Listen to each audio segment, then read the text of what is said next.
আসসালামু আলাইকুম রহমতুল্লাহ বরকাতুহ বিসমিল্লাহির রহমানির রহিম আলহামদুলিল্লাহি রাব্বিল আলামিন ওয়াসসালাতু ওয়াসসালামু আলা রাসূলিহিল কারীম ওয়া আলা আলিহি ওয়া সাহবিহি আজমাইন। সম্মানিত শ্রোতা দর্শক মণ্ডলী, আল্লাহ রাব্বুল আলামিনের প্রশংসা এবং প্রিয় নবী সাল্লাল্লাহু আলাইহি ওয়াসাল্লামের সালাতু ওয়া সালামের পর আজ মঙ্গলবার পহিলা রবিউল সানি 1447 হিজরির মোতাবেক 23 সেপ্টেম্বর 2025 আমাদের সাপ্তাহিক প্রশ্নোত্তর পর্ব 10টি প্রশ্ন রয়েছে। আজকে পর্ব নম্বর 105। এই 10টি প্রশ্ন ইনশাআল্লাহ তাআলা সংক্ষেপে আমরা উত্তর দেব। প্রথম প্রশ্ন করেছেন, বলছেন আসসালামু আলাইকুম শেখ ওয়ালাইকুম সালাতুল্লাহ, কোনো ব্যক্তি যদি এলাকায় আহলে হাদিস মসজিদ থাকা সত্ত্বেও হানাফি মসজিদে সালাত পড়ে তাহলে কি সেটা মাকরুহ হবে? দুইটা মসজিদ কাছাকাছি, একটা হানাফি আর একটা আহলে হাদিস। আহলুল হাদিসের অর্থ হচ্ছে যারা কোরআন এবং সুন্নাহর অনুসরণ করে, যারা কোরআন সুন্নাহ নির্ভেজাল অনুসারী সাহাবাই কেরাম তাবেন তাবা তাবেন তাদের সকলে অনুসরণ করে। কোনো একজন ব্যক্তি কেন্দ্রিক রাসূলুল্লাহ সাল্লাল্লাহু আলাইহি ওয়াসাল্লামের পরে কোনো একজন ব্যক্তি কেন্দ্রিক তারা ইসলাম পালন করে না, অর্থাৎ তাদের মধ্যে কোনো মজহাবি গোড়ামি নেই। সমস্ত বিজ্ঞ আইম্মায়ে কেরাম উলামায়ে কেরামদের সম্মান করে এবং তারা কোরআন এবং সুন্নাতকে বলবৎ রাখে জীবনে। তারা শিরক বিদআতে মুক্ত। আহলে হাদিসের সবচেয়ে গুরুত্বপূর্ণ বৈশিষ্ট্য হচ্ছে যে তারা শিরক বিদআত থেকে, প্রচলিত ধর্মের কুসংস্কার থেকে মুক্ত। তারা তাওহীদ সুন্নাতের অনুসারী। তাদের মসজিদ থাকা সত্ত্বেও এমন লোকদের মসজিদ আপনি সালাত পড়েন যাদেরকে আপনি হানাফি বললেন, কিন্তু আজকাল প্রকৃত হানাফি নেই। হানাফি মানে তার মাতুরিদি, আল্লাহর আসমা সিফাত নাম গুণাবলীর ক্ষেত্রে যেটি ভ্রান্ত আকীদা, আশারি মাতুরিদি আকীদা। হানাফি মানে হচ্ছে সুফি, প্রচলিত হানাফি মানে সুফি। সেটা দেওবন্দি হানাফি হইলেও তারা সুফি পীরতন্ত্রে বিশ্বাসী, আর বেরেলভি হইল তো একবারে চরমপন্থী পীরতন্ত্রের গোলাতুস সুফিয়া তারা। সুতরাং যদিও তারা দেওবন্দি জামাতি হানাফি হোক না কেন, তবলিগি হানাফি হোক না কেন, তারা বেদাত মুক্ত নয়, বরং তাদের বিভিন্ন কিতাবাদিতে শিরক পর্যন্ত রয়েছে। যার ফলে আপনার কাছে তাওহীদ সুন্নাত অনুসারীদের মসজিদ রয়েছে, সুন্নাহ মোতাবেক সেখানে সালাত আদায় হয়, তাদের সাথে সালাত না পড়ে আপনি বেদাতের পিছনে সালাত পড়বেন, এটি অবশ্যই মাকরুহ, অবশ্যই ঘৃণিত কাজ। যেমন ফাসেকের পিছনে নামাজ পড়া, ভালো মানুষ নেক মানুষ থাকা সত্ত্বেও আপনি ফাসেকের পিছনে নামাজ পড়বেন, কাবিরা গুনাহ যার জীবনে রয়েছে তার পিছনে নামাজ পড়বেন, মাকরুহ, ঘৃণিত কাজ এটি। ঠিক ওই রকমই যারা বেদাতে লিপ্ত, তার মধ্যে বেদাতে মুফাসসিকা, ফাসেকি বেদাত, পাপের বেদাত, কুফরির বেদাত না থাকলেও পাপের বেদাত রয়েছে, সুতরাং তাদের পিছনে সালাত পড়া হচ্ছে ঘৃণিত, মাকরুহ। এজন্য একজন মুসলিমের উচিত হবে না যে ভালো থাকতে কালোর পিছনে সালাত পড়বে। আল্লাহ সঠিক বুঝদান করুন। তবে নিরুপায় হলে জায়েজ আছে, যদি বড় শিরক না দেখেন প্রকাশ্যে, তাদের আকীদা বলে বড় শিরক যদি দেখেন, যেমন কবর মাজার পূজার শিরক, পীরকে সেজদা করার শিরক, বড় শিরক ওয়াহদাতুল ওজুদ আর হুলুলের শিরক কুফর, তাহলে তাদের পিছনে সালাত পড়া যায় না। 2 নম্বর প্রশ্ন বলছেন, আসসালামু আলাইকুম ওয়া রাহমাতুল্লাহ, মুসল্লির কারণে যদি ইমাম সাহেব দ্রুত নামাজ পড়ান এবং সেই ক্ষেত্রে আমার যদি অনিচ্ছাকৃত কয়েকটি ফরজ রুকুন ছুটে যায় তাহলে কি আমার নামাজ হবে? মুসল্লিদের কারণে ইমাম এত দ্রুত পড়বে যে মুক্তাদিরা ফরজ রুকুনগুলি আদায় করতে পারবেন না, সেই ইমামই না, অযোগ্য, সেই ব্যক্তি ইমামতির যোগ্যতা রাখে না। মুসল্লি মুক্তাদিদের দিকে লক্ষ্য রাখতে হবে। হ্যাঁ, তাদের মধ্যে বৃদ্ধরা রয়েছে, নারী শিশুরা রয়েছে, অথবা অসুস্থরা রয়েছে, লক্ষ্য রাখতে কতটা আপনার ফরজ ওয়াজিবাত, আরকান 14টি, ওয়াজিবাত 8টি, এগুলি ঠিক রেখে সুন্নাতের ক্ষেত্রে লম্বা তিলাওয়াত না করে আর তার 3 বারের বেশি তাসবিহ না পড়ে রুকু সেজদাতে আপনার বেশি লম্বা না করে আত্মাহিত দুরুদ আর সংক্ষেপে দোয়ায় মাসুরা পড়ে বেশি লম্বা দোয়া না করে এইগুলোতে সংক্ষেপ করা যাবে, অর্থাৎ সুন্নত মুস্তাহাবের ক্ষেত্রে সংক্ষেপ করা যাবে, কিন্তু ফরজের ক্ষেত্রে ওয়াজিবের ক্ষেত্রে সংক্ষেপ করা যায় না, ওটি জায়েজ নাই। অযোগ্য এমন যদি দ্রুত নামাজ পড়ায় যে আপনার অনিচ্ছাকৃত কয়েকটি ফরজ রকম ছুটে যাচ্ছে, তাহলে তার পিছনে কি নামাজ হবে না? নামাজ হবে না। আপনার নামাজ জায়েজ না, সাথে সাথে নামাজ ছেড়ে দেবেন না। কি করে নামাজ হবে আপনার? 14টি রুকুন ছাড়া নামাজ হয় না, আর 6টি ওয়াজিবাতে 22টি কাজ সালাতে করতেই হবে। কিছু শারীরিক, কিছু বাছনিক রয়েছে, এই কাজগুলি করতে হবে। তাকবীরে তাহরিমা থেকে সালাম ফিরা পর্যন্ত যেগুলি রুকুন আরকান ওয়াজিবাত, সেগুলি অবশ্যই আদায় করতে হবে। সুন্নতের ক্ষেত্রে ছাড় রয়েছে, যত সুন্নাত কমবে তত নেকি কমবে, কিন্তু নামাজ নষ্ট হবে না। এই জন্য এমন ইমাম যে অযোগ্য, যে ফরজ ওয়াজিবাত আদায় করতে দিচ্ছেন আপনাকে, এত তাড়াহুড়া করছে, সে ইমাম গুনাহগার এবং তার ইক্তেদা অনুসরণ করা জায়েজ নয়, আলাদা নামাজ পড়বেন। 3 নম্বর প্রশ্ন। আসসালামু আলাইকুম। আমার এক কলিগ কফি শপে কাজ করে, ও তার সাথে সীসা পরিবেশন করেন, কফি যায়, সীসা হারাম। আমার প্রশ্ন হলো, তার রুজি রোজগার কি হালাল হবে? হালাল হারামের সংমিশ্রণ রয়েছে। যতটা কফি বিক্রি করছে, কফি পরিবেশন করছে, যতটা সময় কফি তৈরি করায় বা পরিবেশন করায় দিচ্ছে, মানে হালাল কাজে দিচ্ছে, ততটা তার রুজি হালাল। আর যতটা সময় প্রতিদিনের হারাম কাজে, সীসা তৈরি করায়, সীসা পরিবেশন করায়, এইগুলোতে সময় দিচ্ছে, ততটা তার রুজি হারাম।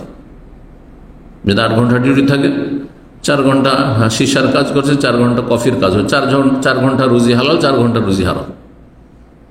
আল্লাহ বলছেন, ওয়া আখারুনা খালাতু আমালান সালিহান ওয়া আখারা সাইয়্যান। কিছু মানুষ এমন মুসলিম যারা কিছু ভালো আমল করেছে আর পাপ করেছে, এই ধরনের তারা গুনাহগার, তাদের জীবনে বৈপরীত্য রয়েছে, হ্যাঁ, বিপরীতমুখী, ভালো কাজও করে, মন্দ কাজ করে। এটি ইমানের দুর্বলতা, এটি এক ধরনের নিফাক। আমার প্রশ্ন হলো, তার রুজি রোজগার হালাল কিনা? হালাল হারামের সংমিশ্রণ। যে হারাম যদি বেশি হয়ে যায় তাহলে জাহান্নামে যেতে হবে, আর হারাম খেলে নিজের জীবনে, শরীর স্বাস্থ্যে, মানসিক অবস্থায়, পারিবারিক অবস্থায়, তারপরে অর্থ রোজগারে, আর ছেলে মেয়েতে বরকত হবে না। এসব খেয়ে নিজেও ভালো মানুষ হতে পারবেন না, আপনার ছেলে মেয়েরা ভালো মানুষ হবে না, আপনার স্ত্রী ভালো মানুষ হবে না। হারাম খাওয়ার বড় কুপ্রভাব রয়েছে। আল্লাহ হিদায়াত দান করুন। হালাল রোজগার করুন, হারাম রোজগার করবেন না। হারাম কখন আপনার কল্যাণ বয়ে নিয়ে আসবে না। 4 নম্বর প্রশ্ন বলছেন, আসসালামু আলাইকুম। লা ইলাহা ইল্লাল্লাহু ওয়াহদাহু লা শারীকা লাহু লাহুল মুলকু ওয়া লাহুল হামদু ওয়া হুয়া আলা কুল্লি শাইইন কাদির। এই জিকির সকাল সন্ধ্যা 100 বার সকাল সন্ধ্যা পড়ি। এই জিকির কি আমি সালাতের পরে কোনো কারণে সময় না পেলে পরবর্তীতে কি কাজের ফাঁকে পড়ে নিলে হবে? এই 100 বার কালেমা তাওহীদ পড়ার সম্পর্ক সালাতের সাথে কিছু নেই। মানে নামাজের পরে, মাগরিবের নামাজের পরে পড়তে হবে, সন্ধ্যা মানে বুঝেছেন, বা ফজরের নামাজের পরে পড়তে হবে, এমন কথা নেই। আসলে ভুল বলেছেন। কেউ যদি সকালবেলা পড়ে নেই তাহলে তার বিশেষ ফজিলত রয়েছে। 100 বার সন্ধ্যাবেলা পড়ে এলো, মানে বিকাল থেকে শুরু করে ঘুমাবার আগ পর্যন্ত। সকালবেলা মানে ফজর পর সুবহ সাদিক থেকে শুরু করে আপনার জোহর রাগ পর্যন্ত পড়ে নিল। একসাথে পড়লেও হবে, আর ভেঙে ভেঙে পড়লে হবে, তাও কোনো অসুবিধা নেই। 100 বার পড়লেই হলো। হচ্ছে তবে 100 বার যেহেতু হাদিসটিতে রয়েছে, তো একসাথে 100 বার পড়লে এই জিকিরগুলির ক্ষেত্রে ভালো, যে কোনো সময় পড়তে পারে। যেমন তো দুপুরবেলা পড়তে পারে, কারণ সকালও টাইম হলো না, সন্ধ্যাও টাইম হলো না, দুপুরে পড়তে পারে। দুপুরে অবশ্যই দুপুরে পড়বে। নবী সাল্লাল্লাহু আলাইহি ওয়াসাল্লাম সম্পর্কে সহিহ মুসলিম হাদিস রয়েছে, মা আয়েশা রাদিয়াল্লাহু তাআলা বর্ণনা করেছেন, কানা রাসূলুল্লাহ আলা কুল্লি আহিয়ানি। রাসূলুল্লাহ সাল্লাল্লাহু আলাইহি ওয়াসাল্লাম সর্বক্ষণ আল্লাহ জিকির করতেন। সর্বক্ষণ, দুপুরও রয়েছে, হ্যাঁ, মধ্যরাতও রয়েছে, জরুরি নয় যে সকাল সন্ধ্যার জিকির আছে। যে আয়াত বা হাদিসগুলিতে সকাল বৈকাল বা সকাল সন্ধ্যার কথা রয়েছে, এর অর্থ হচ্ছে যে আপনি দিন রাত সবসময় জিকির আজকার করবেন। এর মানে কখনো এটা নয় যে শুধু সকাল সন্ধ্যার জিকির আর দুপুরবেলা ফাঁকা, আর রাত্রে আপনি জাগলেন, আপনি মধ্যরাতে আপনার জিকির নেই, না, এটা নয় উদ্দেশ্য। আসলে আয়াত হাদিসগুলিকে বুঝতে হবে। 5 নম্বর প্রশ্ন বলছে, আসসালামু আলাইকুম। ওয়ালাইকুম আসসালাম ওয়া রাহমাতুল্লাহ। আমি ছোটবেলায় ক্লাস 4-এ থাকতে খাতায় একটা ছেলের ছবি আঁকি, তারপর মনে মনে একটা ছেলেকে ধারণা করে কবুল বলি। তার মানে এইটি একটি মেয়ের প্রশ্ন। আল্লাহ হিদায়াত করুন। ক্লাস 4-এর ঘটনা বর্ণনা করছে।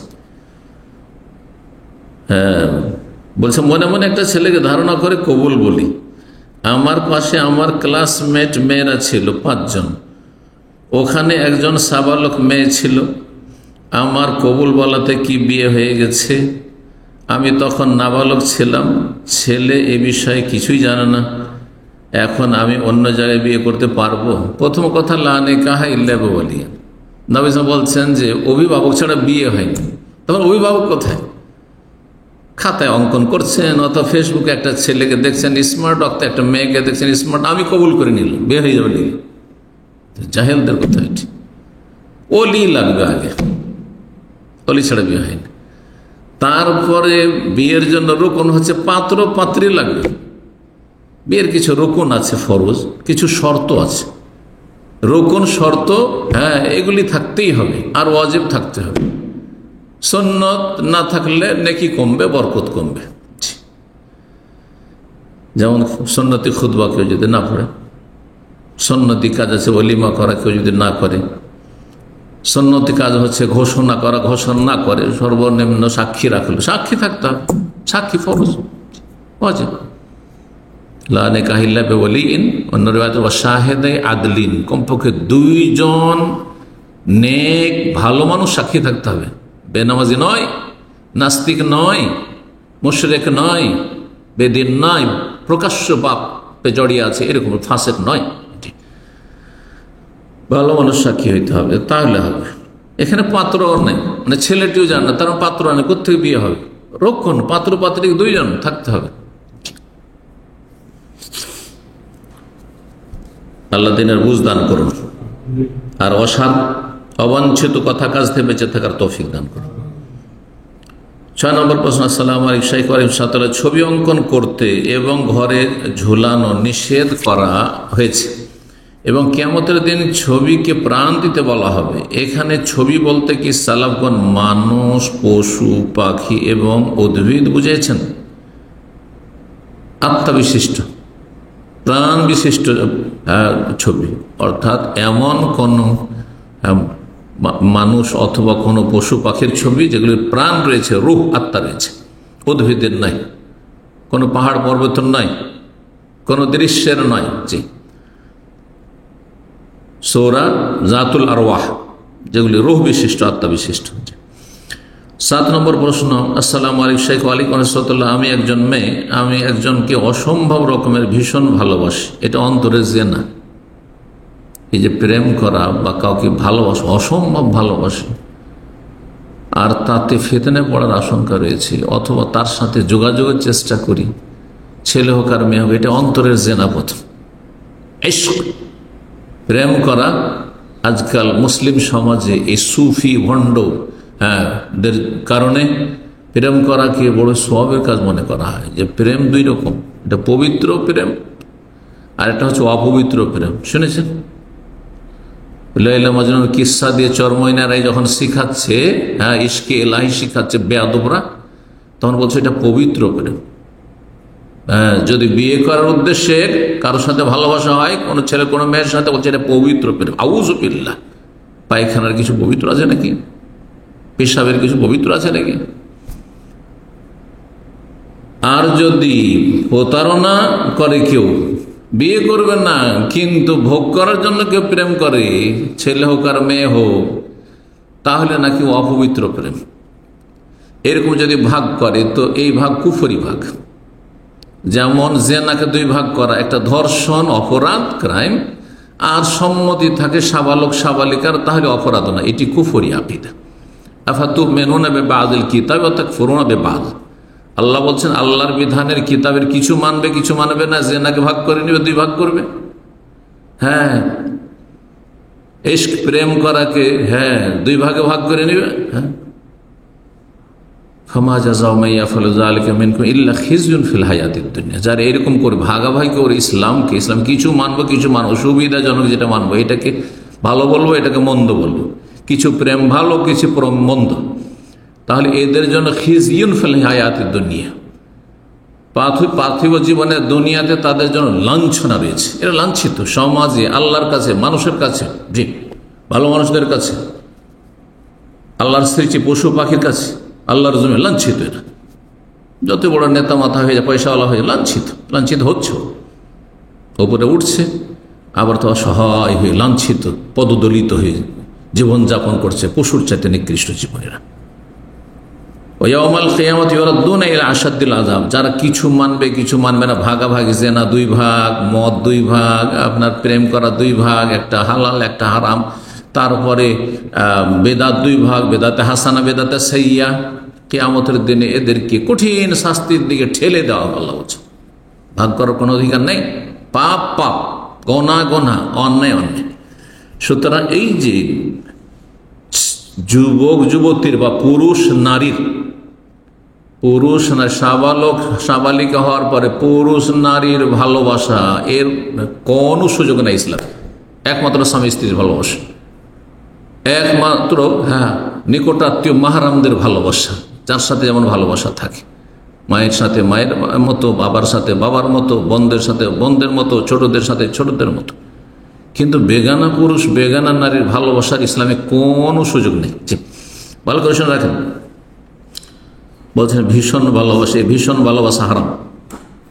আমি মন থেকে চাই ও আমার জীবন সঙ্গী হোক, কিন্তু সবচেয়ে বড় সমস্যা হচ্ছে আমাদের পরিবার ওনারা চাই না, আমরা এক হই। আমি মন থেকে চাই এই হারাম সম্পর্ক থেকে বেরিয়ে আসতে, এই সম্পর্কটাকে হালাল করতে বিয়ের মাধ্যমে। এখন আমি কিভাবে আমাদের পরিবারকে রাজি করব? পরিবারকে বলেন যে আমি ছেলেটাকে বিয়ে করতে চাই, ওখানে আমার বিয়ে দেন। যদি মেনে নেয় তো ভালো, আর যদি তারা মনে করে যে না, তার চাইতে তোমার জন্য কল্যাণ করবে, ভালো করবে, আর তারা হিতাকাঙ্ক্ষী তোমার, তাহলে সেই অধিকার অভিভাবক রয়েছে। কারণ একজন মেয়ে আবেগী হইতে পারে, একটা ছেলে অল্প বয়সে আবেগী হইতে পারে, বিবেক দিয়ে কাজ নেয় না। কোনো একটা কিছুতে তাকে ভালো লেগেছে, একসাথে থাকতে থাকতে ভালো লাগতে লেগেছে, একসাথে লেখাপড়া করতে করতে ভালো লেগেছে, চোর লম্পটকেও ভালো লাগতে লেগেছে। কিন্তু বাপ মা চারিদিক থেকে দেখবে দূরদর্শিতার সাথে যে আমার মেয়েটার জন্য আসলে এখানে সুখ শান্তি হবে কিনা, আমার এই ছেলেটার এই পরিবারে বিয়ে দিয়ে বা এই মেয়েটার সাথে বিয়ে দিয়ে সুখ শান্তি হবে কিনা, সব দিক থেকে চিন্তা করবে। যে বিষয়টি এত হালকা মনে করলে হবে না।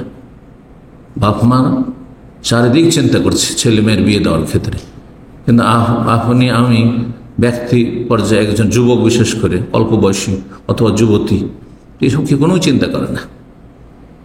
তো পয়সা দেখে পাগল হয়ে গেছে, কেউ কার রূপ দেখে পাগল হয়ে গেছে, কার লেখাপড়া দেখে, সামান্য কিছু দেখে পাগল হয়ে গেছে, মিষ্টি মিষ্টি কথা, মধুমাখা কথাতে পাগল হয়ে গেছে, অসৎ। সুতরাং এই জন্যই তো বলা হয়েছে যে ওলি ছাড়া বিয়ে জায়েজ নয়, হবেই না বিয়ে। কারণ ওলি সব দিক থেকে চিন্তা করবে যে আমার মেয়েটা, আমার বোনটা কীভাবে আমি যতটা সম্ভব বেশি সুখে রাখতে পারি। তো যদি সেখানে বিয়ে করতে চান তাহলে আপনি বাবা মার কাছে বলবেন, বুঝাবার চেষ্টা করেন ব্যাস, এবং আল্লাহর কাছে দোয়া করবেন আল্লাহ এতে কল্যাণ থাকে তো করো। আর আগে থেকে তাকে ভালোবাসা এটা জায়েজই হয়নি, আবার বলছি হারাম কাজ হয়েছে। এমন কোন আমল আছে যা করলে আল্লাহ তাআলা আমাদেরকে এক হতে সাহায্য করবেন? বেদাতীদের কাছে চলে যাবেন, মেলা আমল আছে। জাদু মন্ত্রের আমল আছে, যেটা দিয়ে দুনিয়ার এই নোংরামি তো হাসিল হবে, কিন্তু তার সাথে আখেরাতে জাহান্নাম পাওয়া যাবে। কথা বোঝা গেছে? মানে কুফরি করা, সেহের, জাদু, এই যে সোলেমানি নকশা আর কোরআনী আমল, আর মকসুদুল মুমিনিন, এগুলোতে শিরক, কুফরি, জাদু আছে। 40টা কাপ দিয়ে চেহেল কাপ, এগুলো জাদু, সেহের, এগুলো জিনের সাহায্য চাওয়া। মন্ত্রতন্ত্রকে সোলেমানি নকশাতে ছোটকালে পড়েছি, কেমন করে একটা মেয়েকে আকৃষ্ট করবেন, এটা মেয়ের বাপ মাকে কেমন করে আকৃষ্ট করবেন, এগুলো জাদু, সেহের, কুফর। জি, সতর্ক, সাবধান।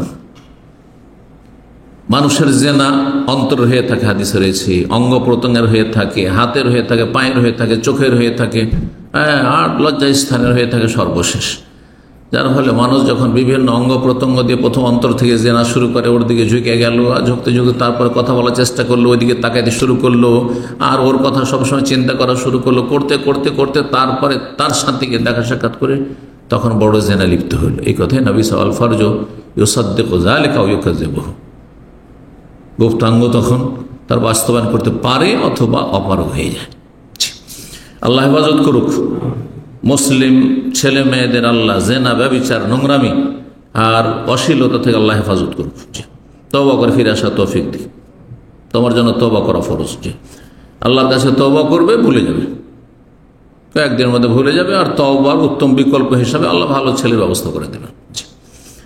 এইরকম ছেলেদেরকে বলছি যারা কোনো মেয়ের প্রেমে লিপ্ত হয়েছেন, এই জেনার রাস্তা থেকে ফিরে আসুন, রবের কাছে তওবা করে ফিরে আসুন, তওবা ইস্তেগফার করে আল্লাহ উত্তম বিকল্প দেবেন, নেক স্ত্রী দেবেন, তাতে শান্তি পাবেন। অধিকাংশ লোক যারা প্রেম করে বিয়ে করে, ছেলে হোক আর মেয়ে হোক, তাদের বিয়ে টিকে না, আর টিকলো জাহান্নামে হয়ে টিকে, কোনো শান্তি পায় না। এটা দেখান যে একটা পরিবার খুব শান্তিতে আছে, প্রেম করে বিয়ে করে, পারবেন না দেখাতে, কোনো না কোনো দিক থেকে অশান্তিতে আছে। এখনো তো যৌবনকালে, এখন আমোদ ফুর্তি চলছে, এখন অশান্তি নেই, কিন্তু ছেলে মেয়ে বড় হওয়ার অশান্তি শুরু হয়ে গেছে। কারণ ওই যে হারাম দিয়ে যে জীবনের সূচনা হয়েছে দাম্পত্য জীবনে, যার ফলে ছেলে মেয়ে নেক হয়নি, তখন অশান্তি শুরু হয়েছে, বুড়ো বয়সে অশান্তি শুরু হয়েছে। হ্যাঁ, ছেলে মেয়েদের বাড়ি থেকে তখন বের করে দিচ্ছে বুড়ো বাবা মাকে ধাক্কা দিয়ে, মার খেতে হচ্ছে, জুতো খেতে হচ্ছে, বৃদ্ধাশ্রমে চলে যেতে হচ্ছে। জি, এদের ইতিহাসগুলো এরকমই রয়েছে। 8 নম্বর প্রশ্ন বলছেন, আসসালামু আলাইকুম। ওয়ালাইকুম সালাম। আমি চিটাগাং থেকে খুরশিদা বলছি। শেখ স্বর্ণের দোকানে সোনা বন্ধক রেখে আমি 30,000 টাকা নিচ্ছি। ওনাকে বলছি সুদ যেহেতু হারাম, আমি সুদ দিতে পারবো না, এগুলো ধার হিসাবে নিচ্ছি, পরে অলংকারগুলো নিয়ে যাওয়ার সময় 30,000 টাকার সাথে আপনাকে কিছু টাকা দিয়ে খুশি করব। এই যে কিছু টাকা দিয়ে খুশি করব, টোপ দিলেন, এটি সুদ হয়ে গেল। এই টোপ যদি না দিতেন, আর ওরও কোনো তলব না থাকতো, ও আল্লাহর সন্তুষ্টির জন্য ধার কর্জা দিল, আর আপনিও ধার বলে, হ্যাঁ তবে জামানত কি, টাকাটা নিয়ে আমি যাতে উধাও না হয়ে যায় ধার, সেই জন্য জামানত স্বরূপ আমি এই স্বর্ণ রাখলাম, গোল্ড রাখলাম, যখন 30,000 দিয়ে দেবো তখন আপনার কাছ থেকে গোল্ড নিয়ে যাব। কিছুই বলো না, ঠিক আছে, ওকে, কোনো অসুবিধা নেই। আর তারপরে পরিশোধ করার সময় বলে আমার স্বর্ণটা দেন, আর ওর সাথে 30-এর জায়গায় 35-40 যদি দিয়ে দেন, জায়েজ রয়েছে। ফাকাদানি ওয়াজাদানি। জাবের রাদিয়াল্লাহু বলছেন, নবী সাল্লাল্লাহু আলাইহি ওয়াসাল্লাম আমাকে উটের মূল্যও দিলেন আর অতিরিক্ত পয়সাও দিলেন। নবী সাল্লাল্লাহু আলাইহি ওয়াসাল্লাম আরেকটি বাচনিক হাদিস রয়েছে, এটি তো আমল ছিল, আর বাচনিক হাদিস হচ্ছে, ইন্না আহসানাকুম আহসানুকুম কাযা, তোমাদের মধ্যে সবচেয়ে ভালো মানুষ ওরা যারা ধার আর ঋণ কর্জা পরিশোধ করে ভালোভাবে। ভালোভাবে মানে সময়ের আগে দিয়ে দেবেন, সময় 6 মাস বেঁধে দিয়েছেন, 3 মাসে 2 মাসে দিয়ে দেন, সময়ের আগে, এটা একটা ভালো হবে। ভালোভাবে মানে পরিমাণ, হ্যাঁ ভালো দেন, ভালোভাবে তার সাথে কিছু হাতিয়ে দিয়ে দেন, কিন্তু আগে থেকেই যদি প্রলোভন দিয়ে দেন, আশ্বস্ত করেন, তাহলে সুদ। অথবা যেই ব্যক্তি ধার দিল সে যদি ইশারা ইঙ্গিত করে, ঠিক আছে টাকা ধার দিলাম, কিন্তু এটা যদি আমি বিজনেসে লাগাইতাম তাহলে তো অনেক টাকা বাড়তো, এইভাবে যদি ইঙ্গিত করে তবু সুদ, আর তারপরে বেশি দিল তাহলে সুদ হয়ে গেল, কারণ ওর লোভ আছে। সুতরাং এই রকমের আপনার লেনদেন বা এই বন্ধক রাখা, তার 30,000 টাকা তার কাছ থেকে ধার নিয়ে কিছু বেশি দেওয়া, এটা সুদ, আইনুর রিবা, হারাম, কাবিরা গুনাহ। আমি উল্লেখ করিনি, উনিও করেননি। এখন আমি যে এক্সট্রা টাকা দিয়ে খুশি করতে চাচ্ছি, এইগুলো কি সুদ হয়ে যাবে? হ্যাঁ, অবশ্যই সুদ হবে। আর এটা কি জায়েজ হবে? মোটেই জায়েজ না, হারাম, কাবিরা গুনাহ। 9 নম্বর প্রশ্ন বলছেন, আসসালামু আলাইকুম। ওয়ালাইকুম সালাম। আল্লাহর বান্দাদের মধ্যে কারা রাসূলুল্লাহ স্বপ্নে দেখে?